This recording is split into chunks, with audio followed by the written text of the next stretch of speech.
সুধাভাণ্ড চ্যানেলে সকলকে স্বাগত। কীর্তিবাসী রামায়ণের পরের অংশ আজকে আলোচনা করব। আপনাদের কাছে আমার অনুরোধ, এই রামায়ণ পাঠ থেকে নিজেকে বঞ্চিত করবেন না, এই রকম এক ধর্মগ্রন্থ পাঠ থেকে নিজেকে সরিয়ে রাখবেন না, এই রকম এক ভালো কাজ থেকে নিজেকে দূরে রাখবেন না। তাই অবশ্যই প্রত্যেক দিন এই রামায়ণ পাঠ শ্রবণ করুন। এবং যারা সম্পূর্ণ নতুন তাদের কাছে আমার অনুরোধ, চ্যানেলটিকে সাবস্ক্রাইব করুন এবং কমেন্টে অবশ্যই লিখুন জয় শ্রীরাম। চলুন আজকে তার পর থেকে শুরু করছি। শ্রীরামের গঙ্গা স্নান ও গুহকের মুক্তি এবং উভয়ে মিতালি ও ভরদ্বাজ মুনির গৃহে রামের অক্ষয় ধনুর বাণ প্রাপ্ত হন। একদিন দশরথ পুণ্যতিথি পেয়ে গঙ্গা স্নানে যান রাজা চারিপুত্র লয়ে। হইবে অমাবস্যা তিথিতে গ্রহণ, রামের কল্যাণে রাজা দিবেন কাঞ্চন। তুরঙ্গ মাতঙ্গ চলে সঙ্গে শত শত, চারিপুত্র সহ রাজা চাপিলেন রথ। চলিল কটক সব নাহি দিশ পাশ, কটকের শব্দে পূর্ণ হইল আকাশ। চলিছেন দশরথ চড়ি দিব্য রথে, নারদ মুনির সঙ্গে দেখা হয় পথে। মুনি বলে কোথা রাজা করিছ পয়ান, ভূপতি কহেন গিয়া করি গঙ্গা স্নান। মুনি কহে দশরথ তুমি তো অজ্ঞান, রাম মুখ দেখিলে কে করে গঙ্গা স্নান। পতিত পাবনী গঙ্গা পৃথিবী মণ্ডলে, সেই গঙ্গা জন্মিলেন যার পদতলে। সেই দান সেই পুণ্য সেই গঙ্গা স্নান, পুত্রভাবে দেখো তুমি প্রভু ভগবান। এত যদি নৃপতিরে কহিলেন মুনি, রাজা বলে চলো ঘরে রাম রঘুমণি। বাপেরও বচন শুনি বলেন শ্রীরাম, অনেক পাষণ্ড আছে ধর্মপথে বাম। গঙ্গার মহিমা আমি কি বলিতে জানি, না শুনিও মহারাজ নারদেরও বাণী। এত যদি বলিলেন কৌশল্যা কুমার, চলিলেন রাজা দশরথ আরবার। চলিছে রাজার সৈন্য আনন্দিত হইয়া, গুহক চণ্ডাল আছে পথ আগুলিয়া। 3 কোটি চণ্ডালেতে গুহক বেষ্টিত, হুড়াহুড়ি বাঁধে দশরথের সহিত। গুহক চণ্ডাল বলে শোনো দশরথ, ভাঙ্গিয়া আমার দেশ করিলে কি পথ। বারে বারে যাহ তুমি এই পথ দিয়া, সৈন্যতে আমার রাজ্য ফেলিল ভাঙ্গিয়া। গঙ্গা স্নান করিতে তোমার থাকে মন, আর পথ দিয়া তুমি করহ গমন। যদি ইচ্ছা থাকে হে যাইবা এই পথে, দেখাও তোমার আগে পুত্র রঘুনাথে। রাম রাম বলিয়া যে গুহক ডাকিল, রথ মধ্যে রামেরে ভূপতি লুকাইল। নীল দশরথ রাজা ধনুর্বাণ হাতে, রথের দ্বারেতে রাজা লাগিল ভাবিতে। চণ্ডালেরে মারি কিবা হইবে যশ, নিচ জনে জিনিলে কি হইবে পৌরস। যদি পরাজয় হয় চণ্ডালের বাণে, অপযশ ঘুষিবেক এ 3 ভুবনে। আমি যদি ছাড়ি নাহি ছাড়িবে চণ্ডাল, কি করিবি পথে এক বাঁধিল জঞ্জাল। 2 জনে বাণবৃষ্টি করে মহাকোপে, উভয়ের বাণেতে দোহার প্রাণ কাপে। এই মতো বাণবৃষ্টি হইল বিস্তর, উভয়ের সংগ্রাম হইল বহুতর। দশরথ রাজা এরে পাশুপত স্বর, হাতে গলে গুহকে বাঁধিল নরেশ্বর। গুহকে বাঁধিয়া রাজা তুলিলেন রথে, বন্ধনে পড়িয়া গুহ লাগিল ভাবিতে। যাহার লাগিয়া আমি আগুলিনু পথ, দেখিতে না পাইলাম সে রাম কি মত। এতেকে ভাবিয়া গুহ করে অনুমান, পায়েতে ধনুক টানে পায়ে এরে বান। ভরত কহিল গিয়া রামের গোচরে, এমন অপূর্ব শিক্ষা নাহি চরাচরে। পায়েতে ধনুক টানে পায়ে এরে বান, দেখিতে কৌতুক রাম গেলেন সেই স্থান। যেই মাত্র গুহ দেখিল রঘুনাথে, দণ্ডবৎ হইয়া রহিল জোর হাতে। শ্রীরাম বলেন ধনু টানহ কেমন, গুহ বলে তোমারে কহিব সে কারণ। প্রাক্তন জন্মের কথা শোনো নারায়ণ, যে পাপে হইল মোর চণ্ডাল জনম। অপুত্র ছিলেন যখন দশরথ, অন্ধক মুনির পুত্র করিলেন হত। মুনি হত্যা করিয়া আসিয়া তপবনে, লোটাইয়া ধরিলেন আমার চরণে। বশিষ্ঠের পুত্র আমি বামদেব নাম, তিনবার রাজারে বলানু রাম নাম। শুনিয়া বশিষ্ঠ সাপ দিলেন বিশাল, যাহ বামদেব পুত্র হওগে চণ্ডাল। এক রাম নামে কোটি ব্রহ্ম হত্যা হরে, তিনবার রাম নাম বলালি রাজারে। লোটায়ে ধরিনু আমি পিতার চরণে, চণ্ডাল হইতে মুক্ত কাহার দর্শনে। পিতা বলিলেন যবে শ্রীরাম দর্শন, তবে তো হইবে মুক্ত চণ্ডাল জনম। সেই রাম জন্মিয়াছে দশরথ ঘরে, চরণ পরশে দিয়া মুক্ত কর মোরে। অনাথের নাথ তুমি ভকত বৎসল, করুণা সাগর হরি তুমি সে কেবল। চণ্ডাল বলিয়া যদি ঘৃণা কর মনে, পতিত পাবন নাম তবে কি কারণে। এতেকে বলিয়া গুহ লাগিল কাঁদিতে, গুহের ক্রন্দনে কাঁদেন শ্রীরাম রথে। পরপুটে ডান্ডাইয়া পিতার সাক্ষাৎ, ভিক্ষা দেহ গুহকে বলেন রঘুনাথ। রাজা বলে প্রাণ চাহ প্রাণ পাড়ি দিতে, চণ্ডালে তোমাকে দিব বাধা নাহিতে। পাইয়া রাজার আজ্ঞা কৌশল্যানন্দন, খসালেন নিজ হস্তে গুহের বন্ধন। শ্রীরাম বলেন অগ্নিজালহ লক্ষণ, গুহকের সহকরি মিত্রতা এখন। লক্ষণ জ্বালেন অগ্নি রামেরও সাক্ষাৎ, গুহ সহ মিত্রতা করেন রঘুনাথ।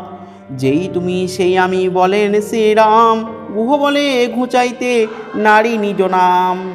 শ্রীরামের জগতে হইল ঠাকুরালি, প্রথমে করেন রাম চণ্ডালে মিতালি।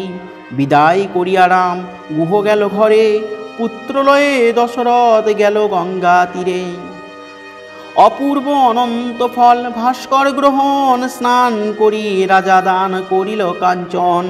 ধেনুদান শিলাদান কইল শত শত, রজত কাঞ্চন তার নাম লবকত। দান ধর্ম করিতে হইল বেলা ক্ষয়, প্রদোষে গেলেন ভরদ্বাজেরও আলয়। বসিয়া আছেন মুনি আপনার ঘরে, চারি পুত্র সহ রাজা নমস্কার করে। জোর হাতে বলে রাজা মুনির গোচর, আনিয়াছি চারি পুত্র দেখো মুনিবর। আশীর্বাদ করো চারি পুত্র এ তপধনে, বড় ভাগ্যে দেখিলাম তোমারও চরণে। দেখিয়া রামের ভাবে ভরদ্বাজ মুনি, বৈকুণ্ঠ হইতে বিষ্ণু আইলা আপনি। মুনি বলে রাজা তব হইল জীবিতা, রাম তব পুত্র কিন্তু জগতেরও পিতা। ভরদ্বাজ এই কালে দেখে চমৎকার, দুর্বাদল শ্যামতনু পরম আকার। ধ্বজ বজ্র অঙ্কুশে শোভিত পদাম্বুজ, শঙ্খ চক্র গদা পদ্মধারী চতুর্ভুজ। শঙ্কর বিরিঞ্চি আদি যত দেবগণ, রামের শরীরে আরো দেখেন ভুবন। সমুচিত আতিথ্য করেন ভরদ্বাজ, সুখে রহিলেন সৈন্য সহ মহারাজ। রামেরে লইয়া মুনি অন্তপুরে গিয়া, শয়ন করেন দোহে একত্র হইয়া। যখন হইল রাত্রি দ্বিতীয় প্রহর, শিয়রে রাখেন দেবরাজ ধনুস্বর। স্বপ্নে উপদেশ এই কহেন মুনিরে, অক্ষয় ধনুক তৃণ দেহ শ্রীরামেরে। এত বলি করিলেন বাসব পয়ান, প্রতি রাম শিয়রে দেখেন ধনুর্বাণ। কহিলেন শ্রীরামেরে মুনি ভরদ্বাজ, তোমারে দিলেন ধনুর্বাণ দেবরাজ। মুনির চরণে রাম করি প্রণিপাত, আনিলেন সেই ধনু পিতার সাক্ষাৎ। শুনি রাজা দশরথ সানন্দ হইয়া, আইলেন দেশে চারি কুমার লইয়া। কীর্তিবাস করে আস পাই পরিত্রাণ, আদিকাণ্ড গাইল রামের গঙ্গা স্নান। এবার শুনব রাক্ষসের দৌরাত্মে মুনিদের যজ্ঞপূর্ণ না হওয়াতে তাহা নিবারণের উপায়। তবে আগো মনে মম পবিত্র আলয়, আজ্ঞা করো কোনো কার্য করি মহাশয়। বিশ্বামিত্র বলেন শোনো হে দশরথ, শ্রীরামেরে দেহ যদি হয় অভিমত। মুনিগণ যজ্ঞ করে করিয়া প্রয়াস, রাক্ষস আসিয়া সদা করে যজ্ঞনাশ। এই ভার মহারাজ দিলাম তোমারে, শ্রীরাম লক্ষণে দেহ যজ্ঞ রাখিবারে। যেইমাত্র বিশ্বামিত্র কহেন এই কথা, ভূপতি ভাবেন মনে হেট করি মাথা। পুত্র শোকে মৃত্যু মম লিখন কপালে, না জানি হইবে মৃত্যু মম কোন কালে। অন্ধকের সাপ মনে করে ধুক ধুক, কখন মরিব নাহি দেখে চাঁদ মুখ। প্রাণ চাহ যদি মুনি প্রাণ দিতে পারি, একদণ্ড রামচন্দ্রে না দেখিলে মরি। অতএব রামচন্দ্র না দিব তোমারে, একদণ্ড না দেখিলে হৃদয় বিদরে। আদি কাণ্ড গান কীর্তিবাস বিচক্ষণ, রাম ধ্যান রাম জ্ঞান রাম সে জীবন।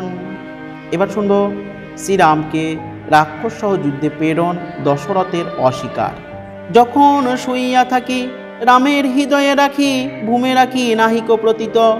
স্বপ্ন না দেখিলে তাই প্রাণ অষ্টাগত প্রায়, চমকিয়া চাহি চারিভীত। যে মতে পেয়েছি রামে কহি সে সকল ক্রমে, মৃগয়া করিতে গিয়া বনে।